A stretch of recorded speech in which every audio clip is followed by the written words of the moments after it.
everybody. Thank you for welcoming me to Onyx 30th anniversary. I am Doug O'Keefe. I'm now from Palm Springs, California, but I'm originally from here. And I am so honored to be here to be able to conduct this fireside chat with the founders of Onyx. So thanks everybody for that applause. What I'd like to do first of all, before I do anything else, for the international audience, please tell us who you are, where you're from. My name is Wes G. I'm originally from Chicago. I now live in Brooklyn, New York. Okay. I'm Daddy Steve, also known as Magic Man. My government name is Stephen Bayless. I live in Fort Lauderdale, Florida.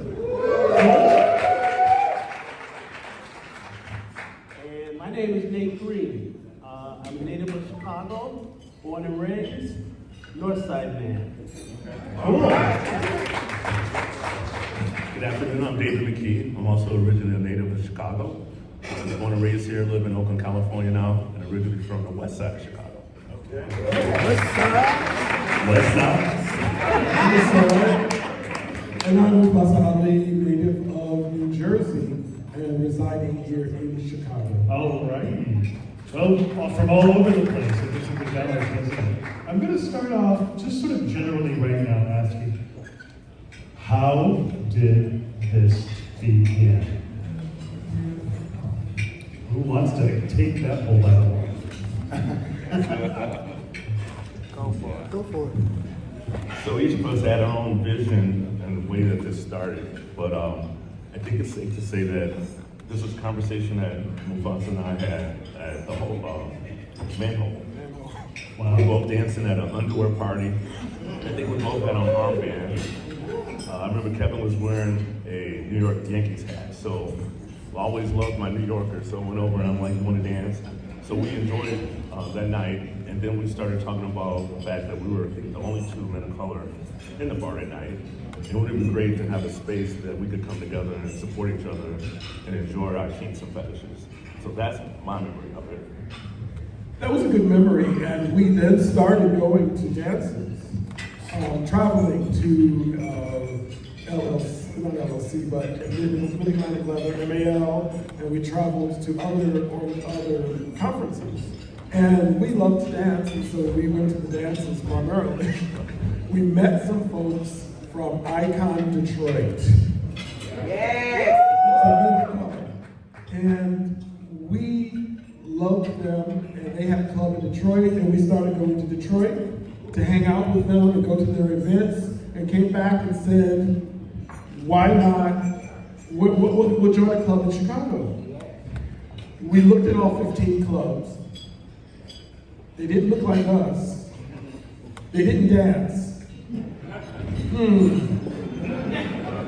And we decided, or we said, well, why don't we look at starting a club here?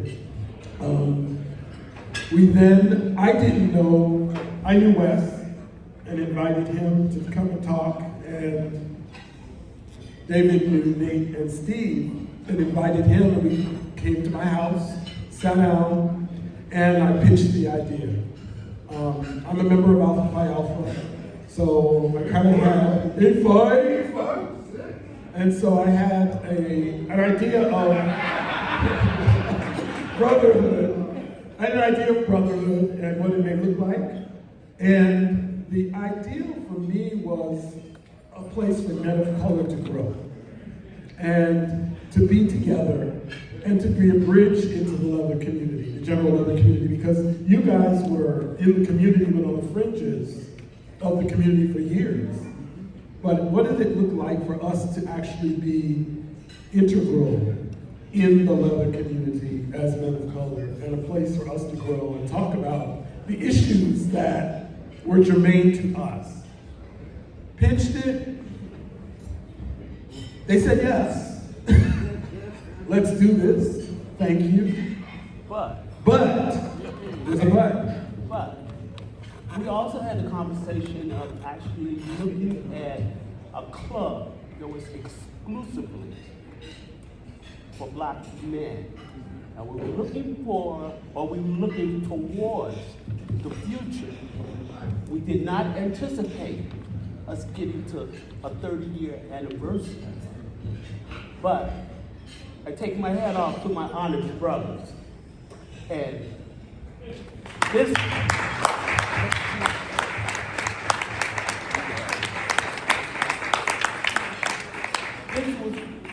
was the middle of the beginning of something fabulous. And we're growing, and we're going to continue to grow. We have 13 chapters. We're concentrating on the 14th chapter, and it's going to be 15, 16, 17, 18, 19.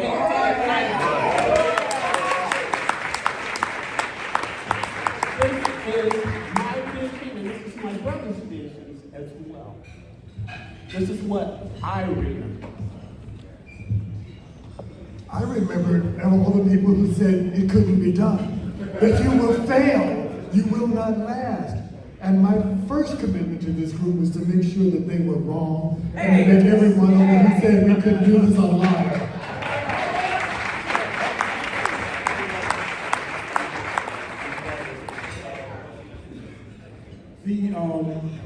We also made friends in the community.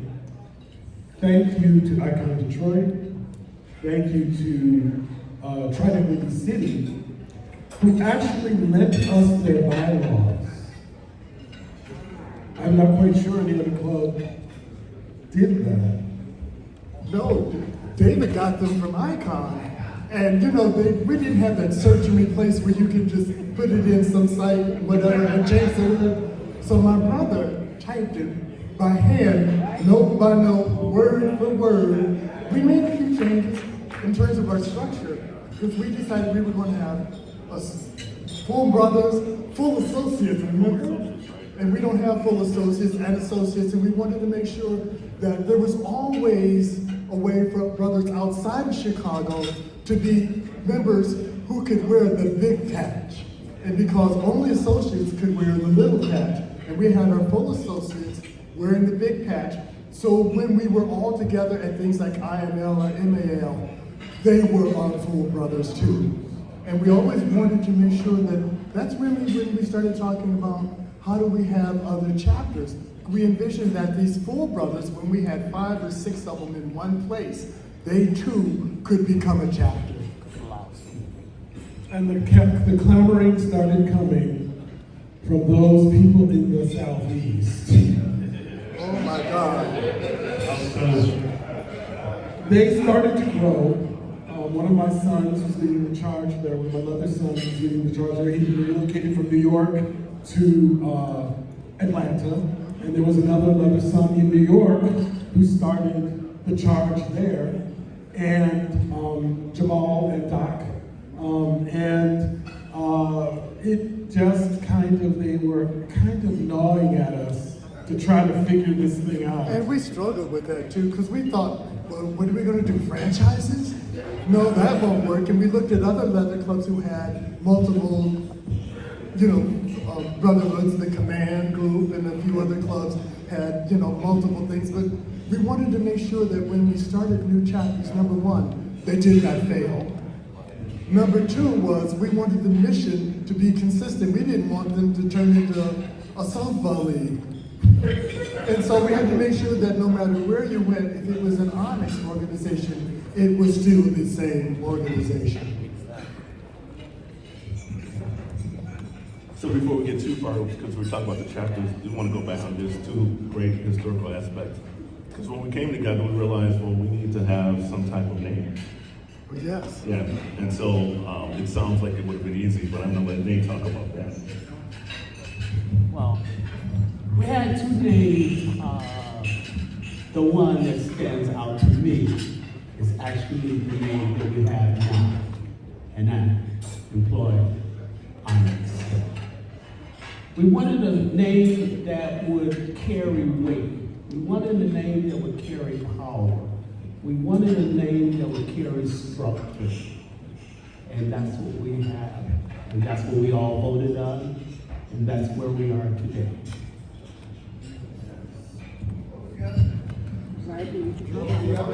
What's the other name? I do not remember nothing. I don't remember the other name. But I remember we fought about it, which is really We funny. did fight about it, but we voted, as you do now. And Onyx, which is the stone, which is impenetrable, which is a dark, non-porous stone. We felt that we could stand strong as an organization. Wes designed our logo.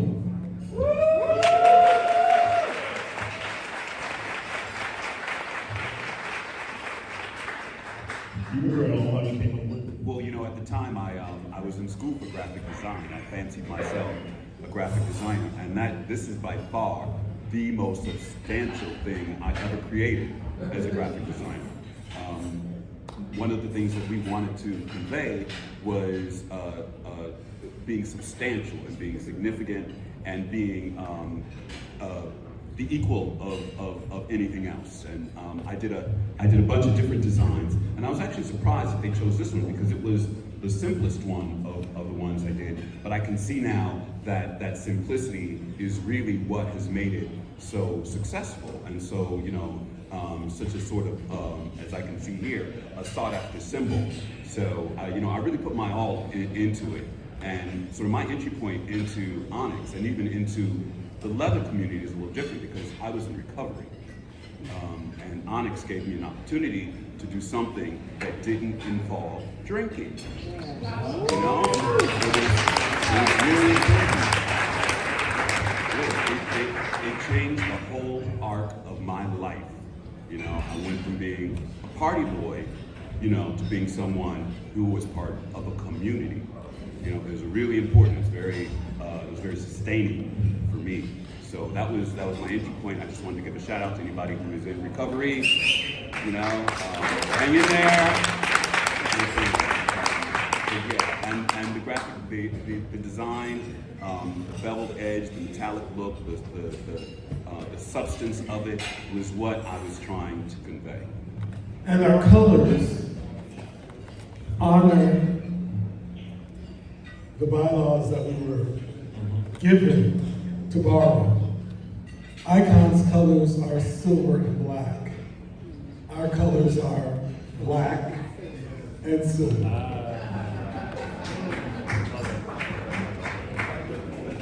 So in all of this, with working on this and getting all this coordinated, what doubts did you have, if any concerns?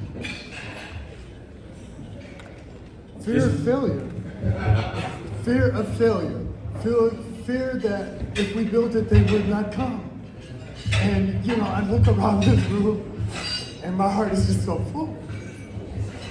You know, because you're here. And your being here just made all this.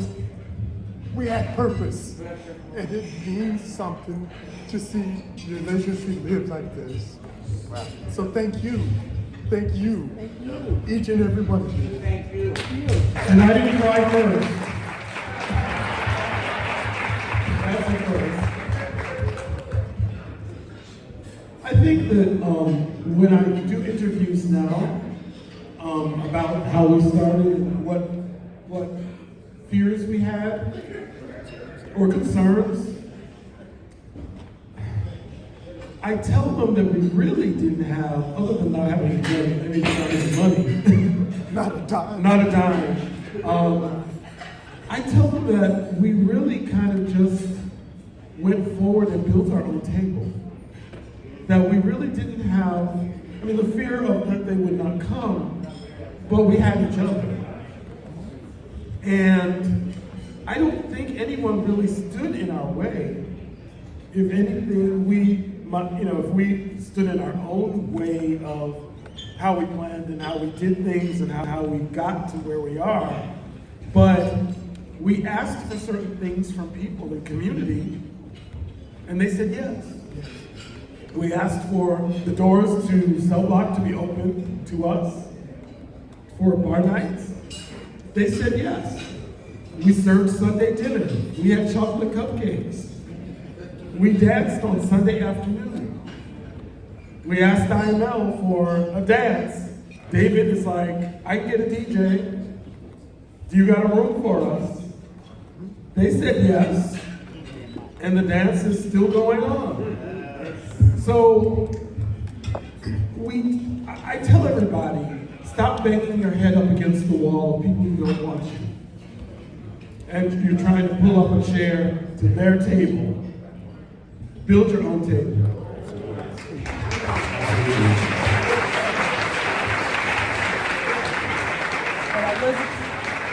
I listen to my brother, and he speaks of fear. We had great tenacity. We were each other's support. And we were determined we were going to make a good go of it. Fear was on the back of our lives. Tenacity, Never on our tongue. never on our tongue. But it was determination, and now it's success. And to add to the community, I was thinking about your story, Wes, because individually, I mean, we probably had our own fears. As Kevin said, we got in our way. And when you think about it, in that time, we didn't have any role model. And so we were stepping off into this community that had been traditionally white. When you think about the leather community, and our fears always went away when we were together. Right. And I think each of us, whatever those fears were, they never blocked us when we were together. I mean, it is a real sense of empowerment in this Onyx community of ours. So.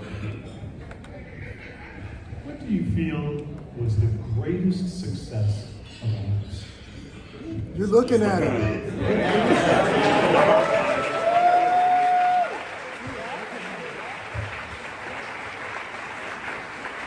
We couldn't be who we are without others believing in the mission and the vision. We are a democratic organization. We vote on everything.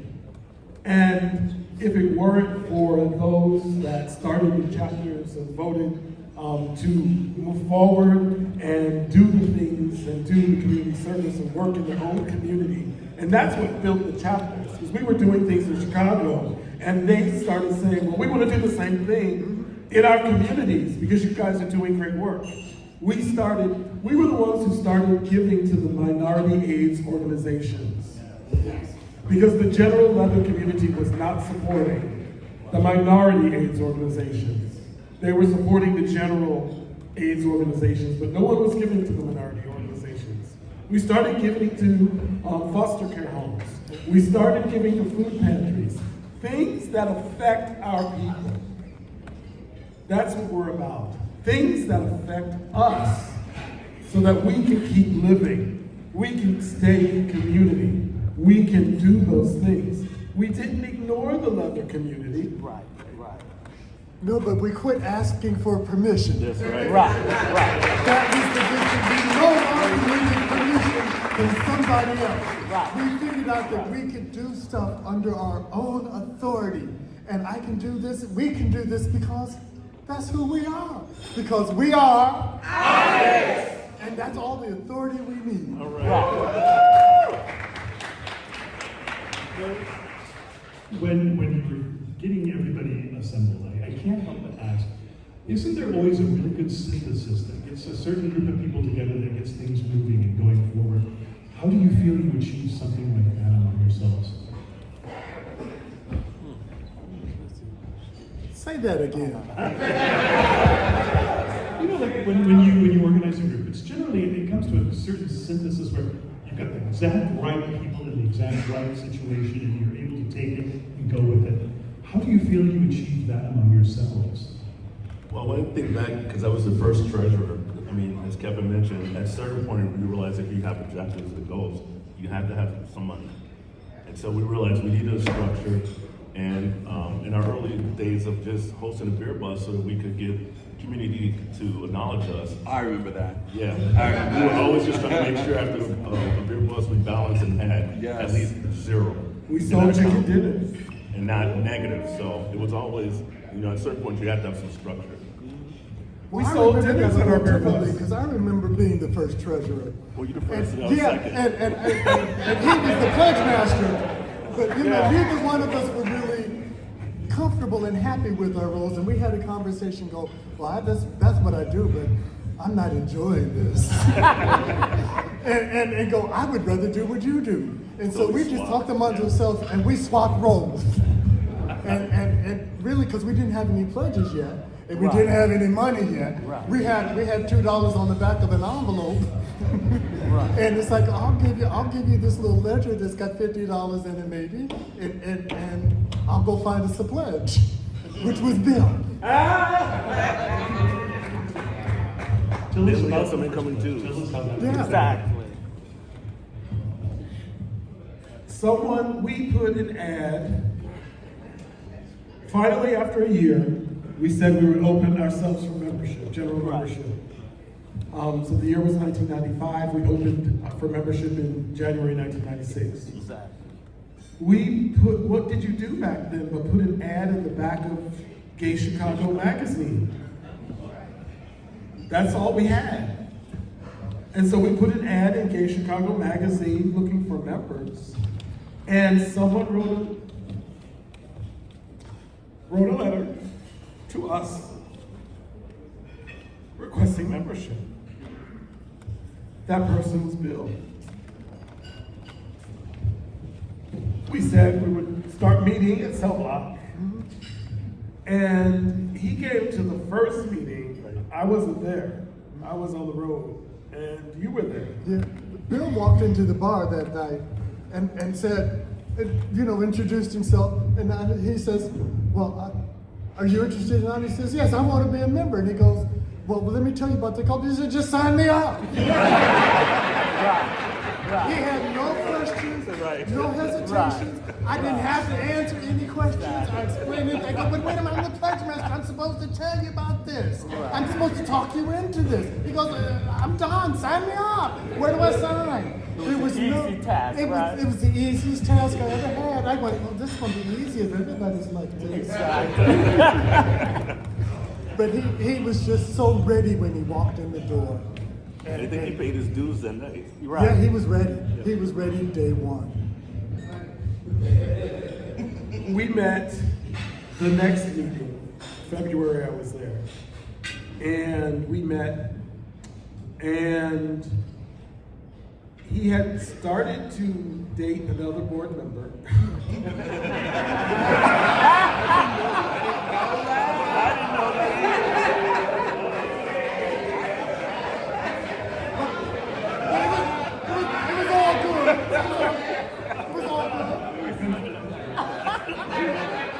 That's right. You thought you all knew that. No, I didn't know this. I didn't know you knew that. Who told me? I will tell another part of the story that you probably don't know. Bill and we had a dance, and I wasn't wearing much but that little battle skirt, and we had all checked our coat. Well, everybody left, and Bill left with my coat. And it's like, well, I had to go home wearing nothing but a harness and a battle skirt, which was, and my keys were in the pocket of the coat. So I had to go to my neighbor's house dressed like this and go, bing, bang, bang, would you let me have my spare key to the apartment so I can get in the house? But it was, but Bill and I met for lunch the next day, and he gave me my coat and my keys back. And he asked me, how serious are you? Because I'm seeing somebody, and I got to make a decision about who I'm going to see. And he was ready to make a choice between us. And honestly, and I love Bill, but at that point in time, I said, I really like you, but I'm not ready for commitment if that's really what you're looking for. If you're looking for love, I'm still trying to have a date. And I said, and I will not stand between you and my brother. So, and I wanted him to be happy, and I wanted you to be happy, and I was not going to be in the way. And of course, I was the go-between.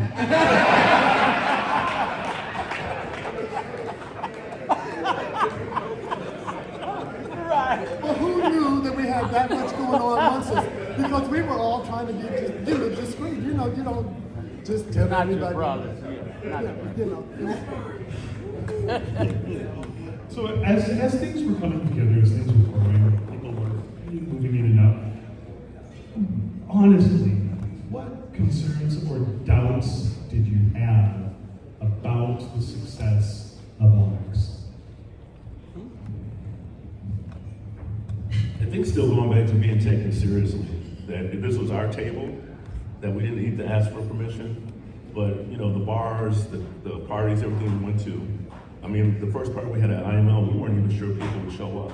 We thought and was pretty confident men of color would show up, but we weren't sure if anybody else would show up and take us seriously. But it was very successful. But we ran down to the lobby of the Congress Hotel, and people who were in the lobby were like, hey, come upstairs and dance with us for a while. And we ran downstairs and got people, brought them upstairs, and they danced with us for a while, then they went on to other things. But it didn't matter because we were dancing together.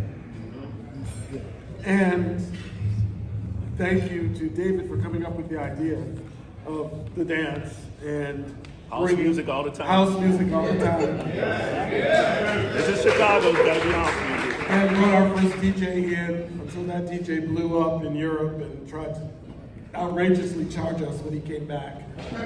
So we switched DJs. But again, that tenacity, if we invite you, but if you don't want to come, we ain't gonna force you to come.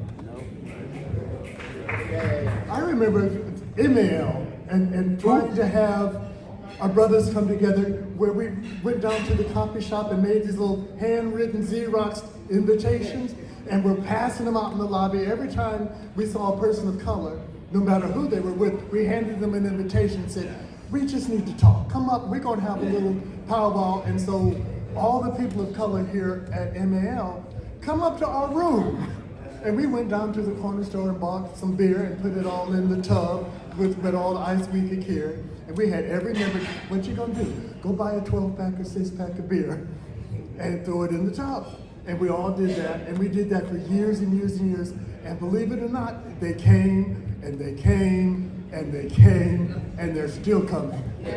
Until they had to put us in the party room at the Washington Plaza because there were too many people in the hallway and people running gauntlet and trying to get to their rooms because people would come in and get a beer. And nobody was buying beer from them downstairs, but Right. they were giving it away upstairs. Right. And we had our clipboard. That's what we had to do. And get addresses. I was at the typewriter typing newsletters when we got back. Yeah. Sending them out snail mail to people. And I think Dominion was one of the people who signed our clipboard. He's that old.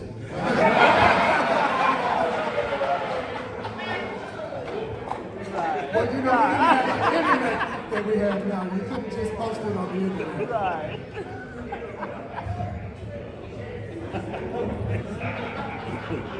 So I do have to ask something a little bit on the personal side.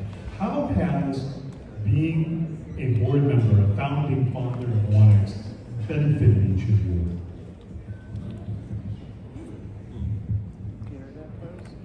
I'm gonna let you talk. I think it's, for me, it's opened doors in other places because we now have a cadre. I entered IML in 1997. Went into the contest circuit not knowing what I was doing.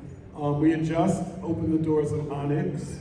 I ran for Mr. Cell Block, finished first runner-up. Ran for Mr. Chicago Leather, finished first runner-up.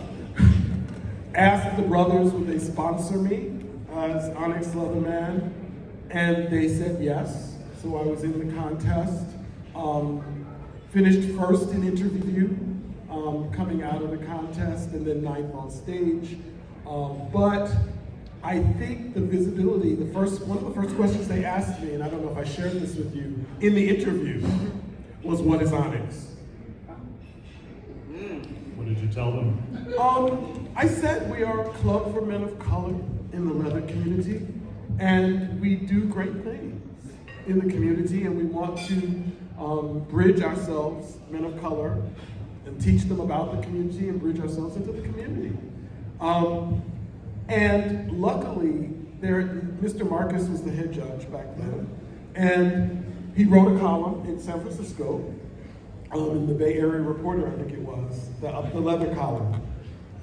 We never had a disparaging word said about Onyx, ever, in the leather community column.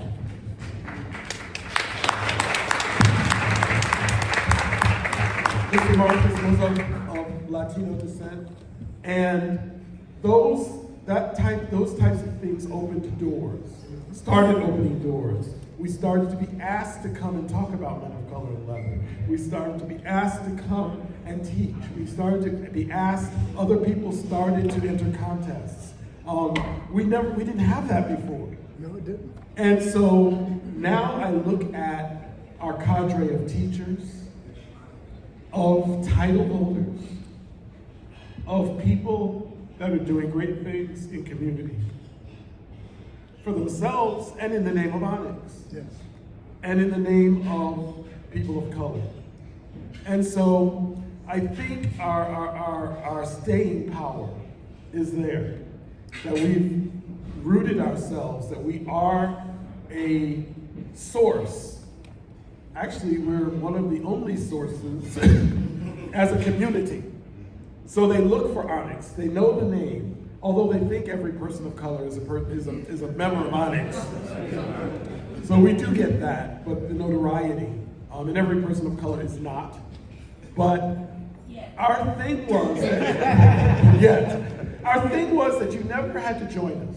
No. You didn't have to join us. But we want to make sure that you're educated. Right. We want to make sure that you feel comfortable in community. Right. And we want to make sure that you build yourself in exploration, which are our words, our motto. But we know that people come and people go. They absolutely do. When we started, I felt like a unicorn, because you'd go into a leather space and you would be the only dark man in the room. And they'd look at you and go, "Who are you? What the hell are you doing here?" And sometimes the bartender would even ignore you. You'd have to wave money at them to get a drink. And so one of the things that, for me, is the beauty of this organization is that there's this safety in numbers. And that people no longer do that. You don't have to walk into the bar and feel like you need permission. We walk into the bar with an Onyx patch and they like, "Hey, the water's parked." And you walk up to the bar and you feel like you were honored. But the one thing that is beautiful about this is no longer feeling like I'm the odd man out or the only one like this. I used to think there were no more kinky dark people. Am I the only pervert in the world with dark skin? You know how you feel so alone and like you're the only one. I realized I was not a unicorn. And that is to find out that there's a whole community of people just like me was just so fulfilling. And so, thank you for that. Well, one thing I'd like to say is I relish being a part of an organization that has structure. And what really got me going was when Kevin started having forums.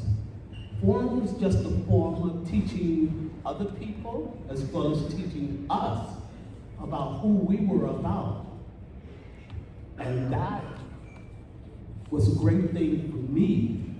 I really see people coming in, never people going out.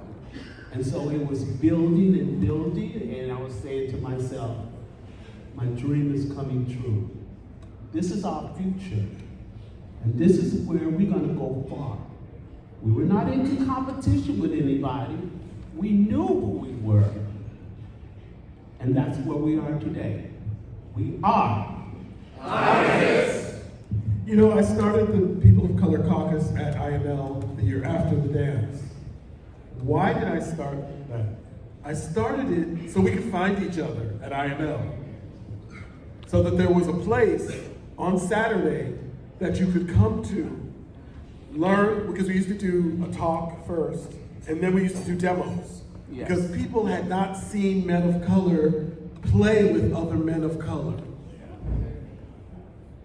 And so we used to do demos after the talk, and then, hey, let's go shopping. Hey, let's have a meal. Hey, the dance is tonight, let's go together. So that people could find each other. That still exists today. The People of Color Caucus is still going on. We don't have to do demos as much as we did because we've seen people of color play with other people of color, but the talk is still necessary. We have the suite at MAL. We started the hospitality suite at MAL and then IML. Why? So people could find each other. So they'd have a place at MAL amongst all of the people that are there to come home. Homecoming. To come home. To be there. To meet up with somebody. To find a potential playmate. And again, we don't care who you play with, but we care about you and your ability to be a community. I just want to go back to the early days of Onyx and IML. Because when we started, a lot of the brothers didn't know much about IML. There weren't a lot of people of color at IML. So one of the first things we did was we decided that all of our brothers would volunteer at IML. And we wanted to make sure that we scattered ourselves all over IML so that no matter where you came, if you walked in the front door, if you did registration, if you got on the bus, if you signed up for the contest, you had to go buy an Onyx man. You could not come to IML and not walk face to face with a man from Onyx. We were going to be all over IML, and the only way to go to IML was pass an Onyx man. Bill loved riding the buses. Yeah.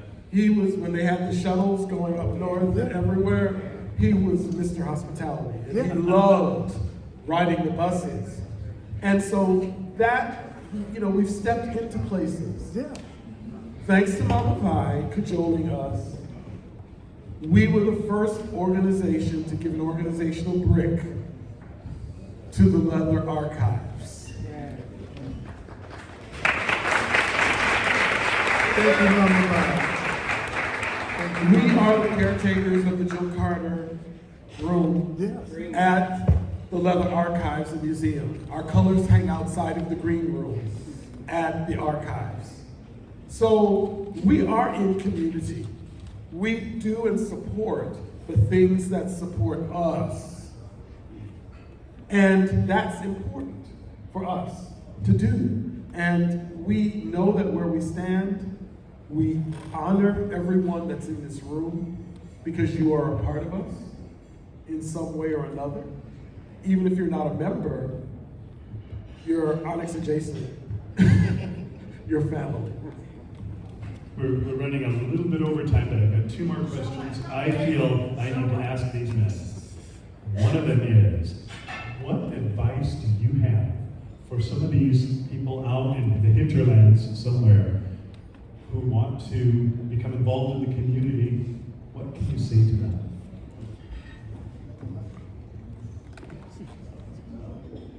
You got the mic. Well, what I would say is to build community and build relationships over time because they're very sustaining. One of the things that changed for me is I moved out of Chicago, out of Illinois, and eventually out of the country. So this to me is literally a homecoming. And what I would want for you to do is to have those relationships that you can build so that you can talk about the memories that we are talking about in the chapter that you're in. I would say that we are 30 years later, still a work in progress. Exactly. We will never be finished. So I challenge each and every one of you, because you need to leave here with a challenge. And that's to take this organization, as wonderful as it is, because we're good now, but we can be greater. And so I want you to find a way to make this organization stronger, larger, bigger, and better than it is today, and it will be tomorrow. And I would add, please just continue to be ambassadors. Don't feel like you don't have power. As long as you're either part of our Onyx community or you're just a friend of it, use that as a reason to start reaching out. We're definitely strength in numbers. Mentorship. take somebody under your wing. Mentorship is important. People are afraid. They're afraid because we come from backgrounds that have demonized us as pure freaks, that people of color don't do that. It's a white thing. A lot of people of color do that. They just don't talk about it. And so mentorship is extremely important, that we mentor those. And again, we have members from age 21 to the early 80s. And that is a testament of community, that we have elders, that we now have elders in the community. We have within Onyx. We have young people within Onyx. We have title holders within Onyx. We can mentor from within. We don't have to go outside. And that's the beauty of the organization that we all have built. The 5 founding members of Onyx.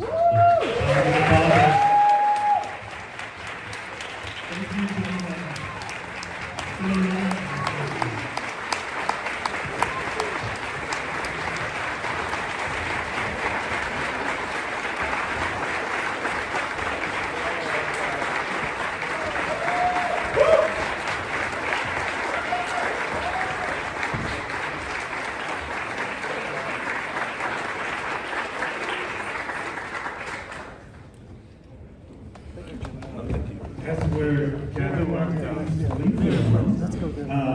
just 2 quick announcements. One, some people have said that they have been feeling overwhelmed or would like a place to just take a moment and congregate. We do have a hospitality suite. There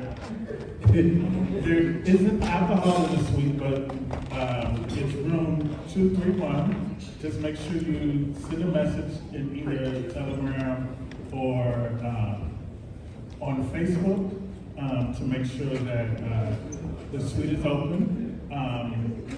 In addition, there are some extra packages, and so if you know someone who would like to come to the dinner, we are selling tickets to the dinner for $50. So if you know someone in the Chicago area who would like to come, or someone who has not gotten their ticket, make sure that they go upstairs to registration to take care of that. Thank you, everybody.